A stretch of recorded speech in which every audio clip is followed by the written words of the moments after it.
السلام عليكم ورحمة الله وبركاته. الحمد لله وسلام على عباده الذين اصطفى.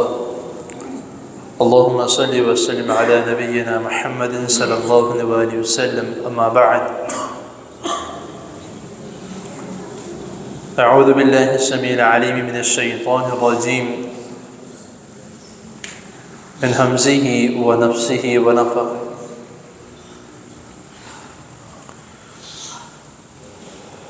يا أيها الذين آمنوا كتب عليكم الصيام كما كتب على الذين من قبلكم لعلكم تتقون. صدق الله العظيم. حضرات محترم، رمضان المبارک کے احکام و مسائل آپ کے سامنے اختصار کے ساتھ بیان کیے جا رہے ہیں۔ رمضان کا مہینہ شروع ہونے سے پہلے ہم نے دعائیں کی، اللہم بلغنا رمضان، تو اللہ رب العزت نے آج ہماری وہ دعا قبول فرمائی اور ہمیں رمضان مبارک کے اس بابرکت مہینے میں داخل کر دیا ہے ایمان اور صحت کی حالت میں۔ اللہ تعالیٰ کے حضور دعا ہے اللہ تعالیٰ ہمیں اس مہینے میں عبادات، قیام، روزے، ان تمام عبادات کو، ان تمام امور کو اللہ تعالیٰ ہمیں صحت، تندرستی اور ایمان کی حالت میں مکمل کرنے کی توفیق عطا فرمائے۔ چونکہ اسلامی مہینوں کے حساب سے، یعنی قمری مہینوں کے حساب سے دن جو ہے وہ مغرب کے بعد شروع ہوتا ہے، تو یکم الحمدللہ آج رمضان شروع ہو چکا ہے۔ تو سب سے پہلے جو اس مہینے میں اختلافات رہتے ہیں میں اسی کا ذکر کر دوں کہ دعا کے متعلق یا نیت کے متعلق یہ دو چیزیں ایسی ہیں جو کہ زیادہ ضروری ہیں۔ نیت کے متعلق یہ سچ ہے، حدیث ہے جامعہ ترمذی کی حدیث نمبر 730 میں کہ ام المومنین حضرت حفصہ رضی اللہ تعالی عنہ وہ بیان کرتی ہیں کہ رسول اللہ صلی اللہ علیہ وسلم نے فرمایا کہ جس شخص نے روزے کی نیت فجر کی نماز سے پہلے نہ کر لی اس کا روزہ نہیں، اذان سے پہلے نہ کر لی اس کا روزہ نہیں ہے۔ تو یہ ٹھیک ہے، لیکن بعض احادیث میں ہے کہ رات کے وقت کر لو سونے سے پہلے، وہ بھی حدیث درست ہے۔ تو اب کہتے ہیں کہ جو روزے کی نیت ہے وہ حدیث میں ہے یا وہ بول کے کرنی ہے، وہ کیا کرنا ہے؟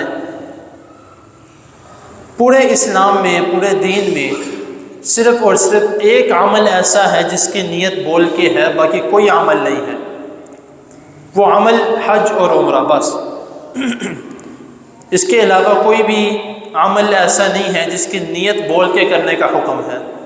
اگر کوئی کہتا ہے کہ فلاں حدیث ہے، فلاں حدیث ہے، تو وہ احادیث ضعیف ہیں، اور ضعیف حدیث اس کی سند رسول اللہ صلی اللہ علیہ وسلم تک نہیں پہنچتی۔ ضعیف کا مطلب کیا ہے؟ کمزور، جس کی سند کمزور ہے اس حدیث کو ماننا یا اس حدیث پر عمل کرنا گناہ ہے۔ تو جو ہم یہ اکثر آپ نے کیلنڈرز پہ دیکھا ہوگا جو رمضان کے کیلنڈر چھپواتے ہیں، تو اس کے اوپر 2 دعائیں لکھی ہوتی ہیں اور ایک یہ نیت کے الفاظ لکھے ہوتے ہیں کہ اب یہ صوم غد نویت من شہر رمضان، یہ الفاظ لکھے ہوتے ہیں کہ یہ نیت کے کلمات ہیں، یہ کسی بھی حدیث میں نہیں آتا۔ اگر کوئی کہتا ہے کہ ہے تو وہ ضعیف حدیث ہے، اگر وہ کہتا ہے کہ ہے تو اس کی اپنی بنائی ہوئی ہے۔ نبی کریم صلی اللہ علیہ وسلم سے اس طرح کی کوئی بھی حدیث یا اس طرح کا کوئی بھی عمل ثابت نہیں ہے۔ نیت جس طرح میں نے بتایا کہ صرف ایک عمل، اس کے علاوہ جو بھی کسی بھی قسم کی نیت ہے، نماز کی ہے، روزے کی ہے، زکوٰۃ کی ہے، کسی بھی چیز کی ہے، وہ انسان کے دل سے اٹیچ ہے۔ نیت کا معنی ہی دل کا ارادہ ہے۔ تو وہ جو طریقہ کار ہے وہ انسان نے رات کو اس بات کی نیت کر کے اس نے سونا ہے کہ میں نے انشاءاللہ تعالی اللہ تعالیٰ نے مجھے زندگی دی تو میں نے صبح اٹھ کے روزہ رکھنا ہے. اس کا دل کا معاملہ ہے، منہ سے کہنے والا کوئی عمل نہیں ہے، نہ اردو میں، نہ پشتو میں، نہ انگلش میں، نہ عربی میں، کسی بھی زبان میں نہیں ہے. آگے آ جاتا ہے دعا کے معاملے میں. جو دعا کی جو صحیح حدیث ہے، حدیث نمبر سنن ابو داود کی حدیث نمبر 2857 میں یہ دعا آتی ہے کہ رسول اللہ صلی اللہ علیہ وسلم جب روزہ افطار کرتے تو نبی کریم صلی اللہ علیہ وسلم یہ کلمات کہتے: ذهب الظمأ وابتلت العروق وثبت الاجر انشاءاللہ. اب جو کیلنڈرز پر لکھی ہوتی ہے وہ یہ لکھی ہوتی ہے اللہم لک صمت وعلی رزقک افطرت، یہ دعا لکھی ہوتی ہے. یہ دعا حدیث میں ہے لیکن ضعیف حدیث ہے. جو میں نے آپ کو حدیث کا نمبر بتایا سنن ابو داود حدیث نمبر 2857 میں، اسی کے 3 احادیث آگے حدیث نمبر 2860 میں یہ دعا ہے، لیکن اس کے جو راوی ہیں وہ قوی نہیں ہے. اس کی جو سند ہے وہ رسول اللہ صلی اللہ علیہ وسلم تک نہیں پہنچتی، اس لیے محدثین نے اس دعا کو ضعیف قرار دیا ہے. تو جو بہتر دعا ہے اور جس کی دلیل، جس کا صحیح ہونا، جس کا قوی ہونا ہمارے پاس اس کی دلیل ہے، وہ یہ ہے ذهب الظمأ وابتلت العروق وثبت الاجر انشاءاللہ. اب وہ کہتے ہیں کہ سحری کی کیا دعا ہے، سحری کرنے کے متعلق تو سحری کی کوئی دعا نہیں ہے. وہ اسی طرح ہی ہے جس طرح آپ کھانا کھاتے ہیں تو کھانا کھانے سے پہلے بسم اللہ پڑھ کے آپ نے شروع کرنا. اور اسی طرح جو روزے کا، جو افطار کا ہے، یہ بھی اسی طرح ہے.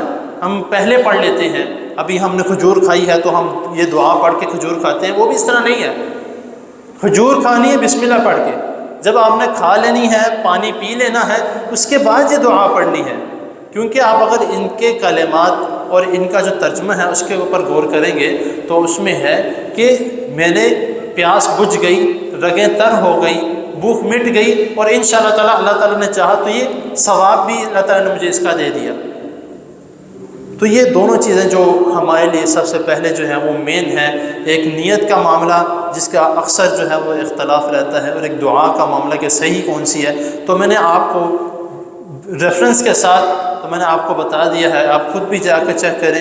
تو انشاءاللہ تعالیٰ کسی قسم کا کوئی مسئلہ ہوا تو میں انشاءاللہ حاضر ہوں. تو انشاءاللہ جس طرح یہ سلسلہ چلتا آ رہا ہے، رمضان میں بھی الحمدللہ 2-3 سال سے یہ چل رہا ہے، تو انشاءاللہ رمضان میں بھی مغرب کے بعد ہی درس ہوں گے، لیکن مختصر ایک حدیث اور اس کی مختصر سی تفصیل تقریباً انشاءاللہ 3 سے 4 منٹ، انشاءاللہ اس سے زیادہ نہیں ہوں گے.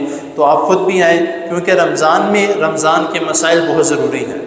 تو اسی لیے آپ خود بھی آئیں، اپنے بچوں کو بھی ساتھ لے کر آئیں. تو یہ رمضان کے جو مختلف مسائل ہیں اس کے متعلق لازمی جانیں. اللہ تعالیٰ کے حضور دعا ہے اللہ تعالیٰ ہمیں جو سنا ہے اس کو سمجھنے کے، اس پر عمل کرنے کی توفیق عطا فرمائے، اور ہماری عبادات اس مہینے میں اللہ تعالیٰ قبول و منظور فرمائے. جزاکم اللہ.